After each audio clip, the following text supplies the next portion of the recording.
જય માતાજી મિત્રો, આજે આપણે બનાવવાના છીએ કે પાલક પકોડા કેવી રીતે બનાવવા। તો મેં ડુંગળી લઈ લીધી છે, મરચાં કાપી લીધા છે અને થોડી કોથમીર લઈ લીધી છે।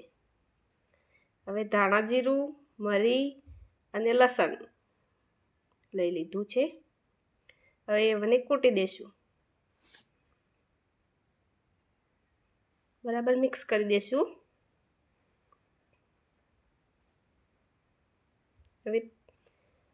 હવે પાલકને સમારી લીધા છે, ધોઈને ઝીણા ઝીણા કટિંગ કરી દીધા છે। જો આવી રીતે ઝીણા ઝીણા કટિંગ કરી દેવાના પાલકને ધોઈને। પછી આપણે બેસન લઈ લીધું છે, 10 વાળું પેકેટ મળે છે એ જ, એને કાઢી દઈશું। હવે આવી રીતના ઝીણા ઝીણું સમારી કૂટી દેવાનું। બેસન આપણે તપેલીમાં કાઢી દઈશું।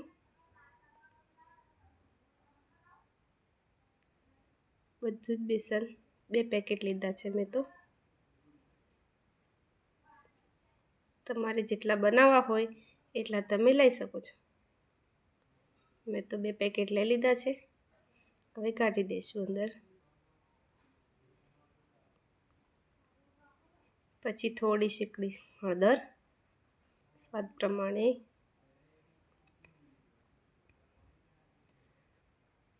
થોડું મરચું, વધારે લેશો તમારે લેવું હોય તો લઈ શકો છો। સ્વાદ પ્રમાણે નમક નાખી દેવાનું। હવે મેં અજવાઈન લીધા છે, તેમને હાથ વડે મસળી અને લઈ લેવાના। હવે પેલો પેસ્ટ બનાવ્યો તો એ પણ અંદર નાખી દેવાનો। પછી પાણી લઈને હલાવી દેવાનું, સરખી રીતે હલાવતા રહેવાનું, ગાંઠિયા ના પડી જાય એટલા માટે। હવે થઈ ગઈ છે। હવે અંદર ડુંગળી, લીલા મરચાં નાખી દેવાના, પછી હલાવી દેવાનું।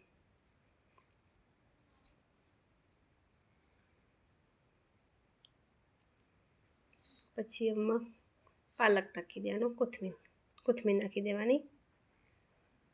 પછી અંદર પાલક નાખી દેવાનું।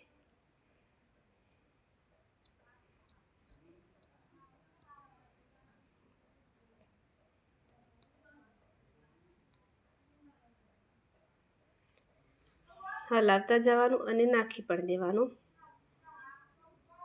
બરાબર મિક્સ કરતા જવાનું।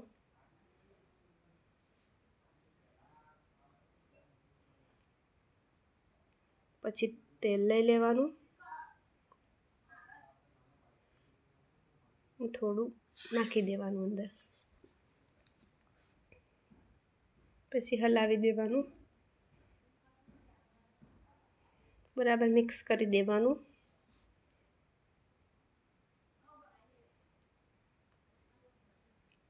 પછી તેલને ગરમ થવા દેવાનું, એ પછી નાખી દેવાનું। આ રીતના સરખા નાખી દેવાના। આવી રીતના હલાતું રહેવાનું, બળી ના જાય એટલા માટે।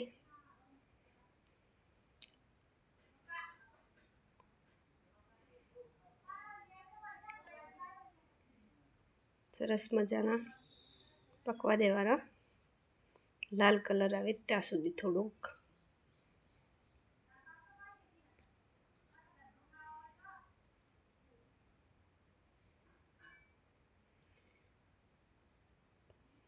હવે થઈ ગયા છે। શિયાળામાં ખાવાની મજા આવે, આવી રીતના કાઢી લેવાના। જો ખાલી સરસ મજાના આપણા પાલક પકોડા થઈને તૈયાર। હવે બધા આવી રીતના જ કરે જવાનું।